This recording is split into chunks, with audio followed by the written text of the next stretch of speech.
Hey, boys and girls. So, for our vocabulary this week, I found a new platform that we're going to try to use where you can kind of see my face in the bottom and you can also see the story on the screen. So, we're going to try to do this and see how it goes. And then we'll just stop to go over what the words mean as we approach them. Okay. So, what we're studying this week is on the genre of a biography. And a biography is a story that is written about someone else. It can't be someone writing a story about themselves. So if I were going to write a story about me, it would be called an autobiography. But these are stories that are written by someone else, okay? And the one that we're going to read today is about Ellen Ochoa, okay? And I'm excited about reading about her. I think you guys are going to love it. Our essential question we're going to look at is why goals are important. And I want you to think to yourself about some goals maybe you have right now, maybe for what you want to be when you grow up. Maybe you have goals about things you just want to accomplish in life, or maybe you have goals to be a good parent one day, or maybe you have goals to be a good friend next year in fourth grade. Things like that are wonderful goals. I want you to think about some of those goals as we read about Ellen Ochoa, okay? All right, let's see, it's Out of This World, the Ellen Ochoa story by Liane B. Onish. Okay. And I love that this starts with a picture of her and a quote of hers. This is an awesome quote. It says, "Don't be afraid to reach for the stars. I believe a good education can take you anywhere on earth and beyond." Ellen Ochoa. And I think that's a great quote. Of course, I love education and think that it can take you places, or I wouldn't be a teacher. All right, let's start reading. How many people can say that their jobs are out of this world? Ellen Ochoa can. She is the first female Hispanic American astronaut. Her job has taken her out of this world 4 times.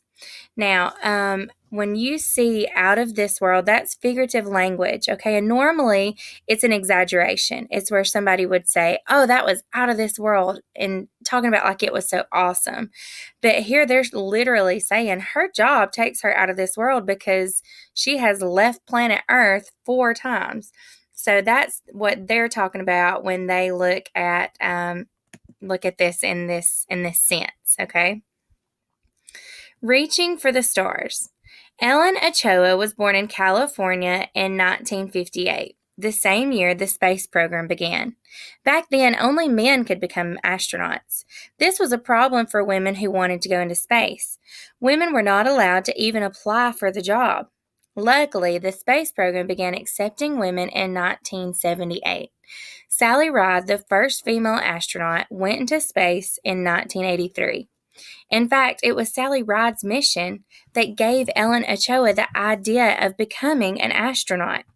When Ellen Ochoa began college, she thought she would be a professional musician. And when we say that word professional, professional means that it is something you're being paid for and it's like your career choice. We have different types of firefighters. My husband is a firefighter, and we have volunteers, and they do just as much hard work, but they may have another job that they do. James's main job is a firefighter, so he is considered, and his license and everything says he is professional firefighter. Okay, so that's what that difference is. Then she changed her mind. When she went to Stanford University, she heard about the skills an astronaut required. She decided to try to join the astronaut program. Unfortunately, Ochoa was not chosen. She did not have the right skills. Most astronauts were men. She wasn't a military pilot like many astronauts. She wasn't athletic and strong. But Ellen wanted to go into space. She knew this was a problem that she could solve. "I can't imagine not wanting to go into space," Ochoa says. She did not give up on her dream. And then looking at those little portraits over to the side, the first caption says, "Ellen Ochoa trained hard to become an astronaut. Young Ellen was a good math and science student." And then let's go to our stop and check down here at the bottom. It says, "What inspired Ellen Ochoa to become an astronaut?" Reread to find out. Remember, good readers don't guess. good readers can go back and pinpoint where they found their answer.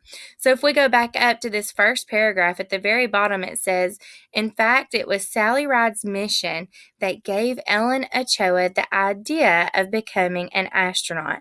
So that's what inspired her to go out in this endeavor, even though there weren't a ton of women who were taking on this profession.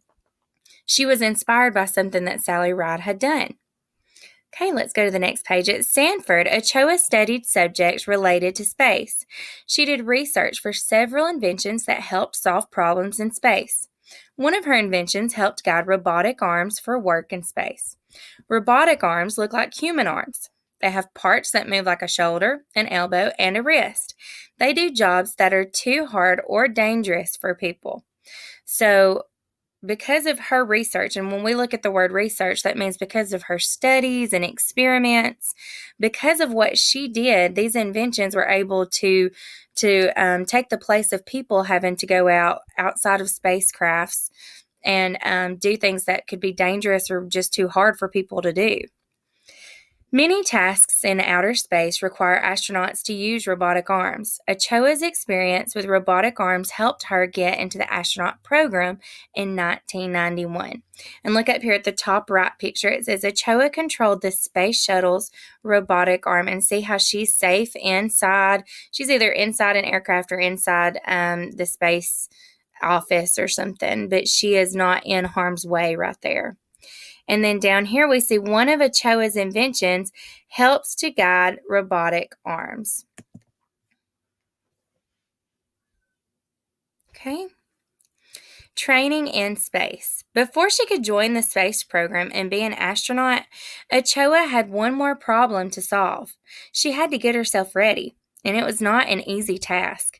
She began training in 1990. Her strong background in math and science helped her do well in these new classes. She also had to pass a physical exam to get into the program. She learned to work on the real machines astronauts use during space flights. In training, things keep breaking and problems have to be solved, Ochoa says. I was in training for 3 years before my first mission.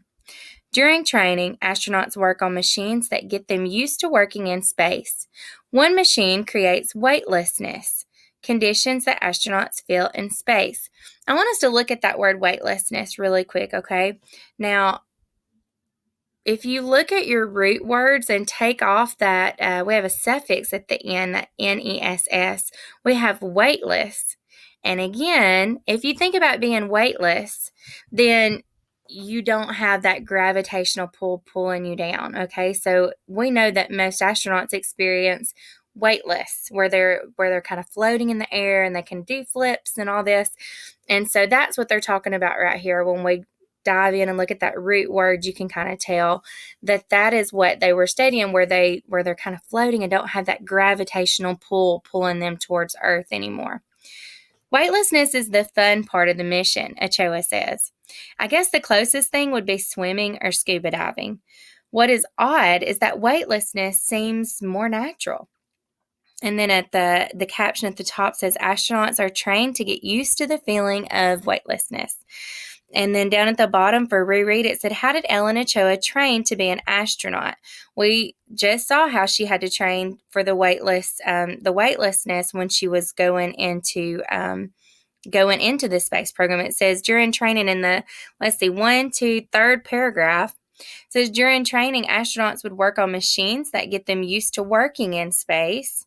And then one machine that they work with is the one that mimics weightlessness to where they can kind of float like they're swimming. Okay. Now, over here, I want us to read an interview with Ellen Ochoa. Okay. It says, what is NASA? Student reporters interviewed Ellen Ochoa. Here are some of their questions and her answers. Okay. So these are from students that asked her questions. So the first one asked, what is NASA training like? And her response says, in training, we prepare for anything that could happen on a space mission, anything that could go wrong. Nothing has ever gone wrong on any of my missions, and our training helps us make sure that nothing will. For my last mission, we trained for 9 months before the actual flight. So just by looking at that one question, we can tell that when we have astronauts, we don't just say, okay, tomorrow I think we're going to send them to Mars. Or we don't say, tomorrow we want you to go to the moon and just take a look around. There's a lot of training that goes into each mission and a lot of footwork they have to do, okay? Let's go down to the second question. It says, how do you sleep on the space shuttle? And why do you think they're asking that? I would have a hard time imagining myself floating around somewhere and trying to sleep. So I have a feeling that's what this little child was thinking of when they asked this question. She said, on my last mission, we slept in what can best be described as a sleeping bag with hooks. You would find a place to hook onto and then float in. So it would be like, look over there at the picture. It says astronauts are able to sleep even in weightless conditions. So they have to like strap themselves down to get to go to bed, which is crazy. All right, third question says, what do you look for in a potential astronaut? And what is their average age? Most of the people who are selected are between the ages of 30 and 40. We look for a college education in science or technology. We look for people who can do many things well because people with multiple skills can usually learn things quickly. This is a very important skill for an astronaut. So one of the most important skills it looks like is that they can do more than one thing. They can't just be good at one thing. And it's that way. You should always be trying to learn a bunch of different things. I mean, it's that way in the classroom. If you've got a student who doesn't mind learning different things, then they're going to catch on to stuff quicker. Okay, so always keep that open mind to always be a learner. Okay. And I think this is going to be, see if it'll load for me. Yeah. Space work is teamwork. An astronaut must be both a team player and a leader as well, Ochoa says. She tells students you should get involved in activities where you work closely with other people. Working closely with others is an essential part of being an astronaut and solving problems in space. Essential is a word that you have probably heard over and over again right now. Essential means something that is needed, okay? And that's what we've seen a lot right now. A lot of our medical professions are what we consider essential right now, okay? Because they have to go to work. They're needed, okay? First, there is the ground crew. They inspect and repair the shuttle before each mission.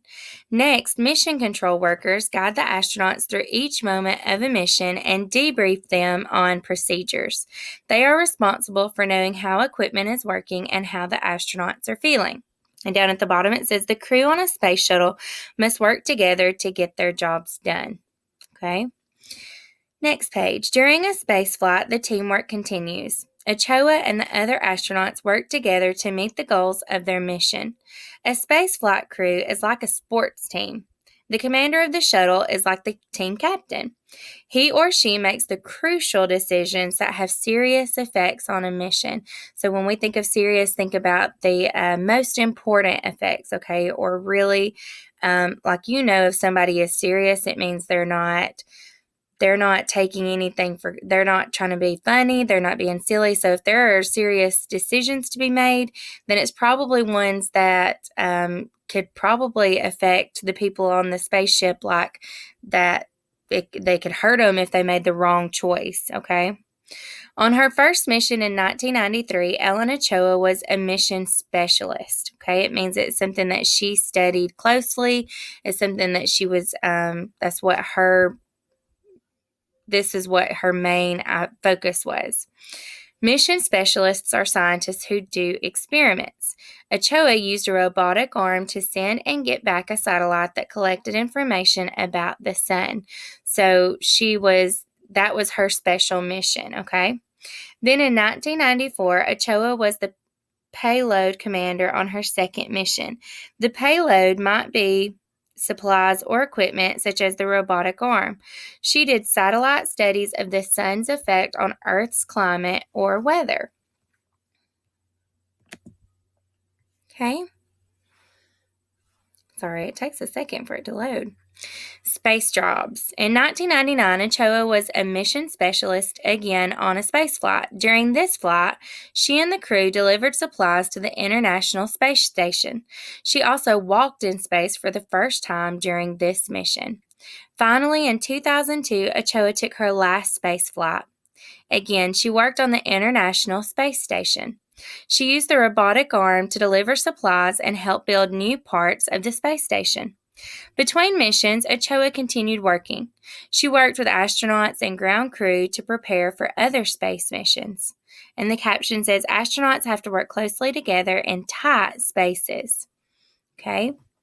And that just showed us in that little section there, we learned how her robotic arm and the inventions and the research she had done on them, how they helped her in this mission, just in this mission alone. Okay, Ellen Ochoa's life today. So where is she now? Today, Ochoa likes to travel to tell students and teachers about her experience as an astronaut. She finds it exciting to communicate or to talk with students. She tells them how she solved the problem of becoming an astronaut. She likes to describe life aboard the space shuttle. I'm not trying to make every kid an astronaut, but I want kids to think about a career and the preparation they'll need, Ochoa says. I tell students that the opportunities I had were a result of having a good educational background. Education is what allows you to stand out. Ellen Ochoa has realized her dream. She became an astronaut and she traveled into space 4 times. Altogether, Ochoa has spent nearly 980 hours in space. Her space missions have taken her more than 16 million miles around Earth. That is more than 640 trips around Earth at the equator. Ellen Ochoa's job has truly taken her out of this world. All right, and this is some facts about her trip over there underneath the little rocket that's taken off. These are just some facts, like it tells about Atlas II discovery. Tells you the dates. She was gone from the 4th through the 17th of April in 1993. So it was 9 days that she spent in space and that she traveled 3.9 million miles, okay? And it just tells you all those facts for each one of those if you want to read through those. Okay, and the summary says, what do astronauts do? Tell the details that you learned in this story. So I hope you learned some things about what astronauts do. Sometimes people think astronauts are only going to go walk on the moon or they're only going to explore space. But Ellen Ochoa actually did research and used her science and math background to help make space travel a little safer for other astronauts and for herself. When she went to work on the International Space Station, she had worked on that robotic arm that made it to where she didn't have to get out of a spacecraft and be working on something outside in open space. So because of her wonderful inventions and because she was dedicated when she went to school and was dedicated to her education and bettering herself, it gave her the opportunity to become an astronaut, which is wonderful. Okay, so that's something I want you to think about. Now, you're going to have some question and answers for your Google assignment for today. So what I want you to do is once you finish this, click onto your Google assignment, and there will be some questions I want you to answer, and then you'll turn those in to me. I enjoyed getting to read with you guys today. I miss you all so much, and I love you and hope you have a wonderful day. Bye-bye.